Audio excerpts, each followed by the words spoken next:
Sa bisa ng warrant of arrest dahil sa kasong attempted murder, arestado ang isang lalaki ng mga otoridad sa Gandara, Samar.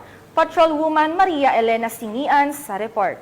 Kilala ang isang lalaking wanted person na may kasong attempted murder matapos mahuli sa barangay Adela Heights, Gandara, Samar. Naaresto ang akusado bandang alas 11:35 ng tanghali ng mga tauhan ng Gandara Municipal Police Station sa bisa ng warrant of arrest para sa kasong attempted murder na may narekomendang piyansa na 72,000 pesos para sa pansamantalang kalayaan. Dinala ang akusado sa Gandara MPS para sa kaukulang dokumentasyon at tamang disposisyon. Ang matagumpay na pagkakaaresto sa akusado ay patunay lamang na epektibo ang pagpapatupad ng pambansang pulisya sa kanilang sinumpaang tungkulin na maghatid ng serbisyo publiko para sa mas payapa, ligtas at maunlad na bagong Pilipinas.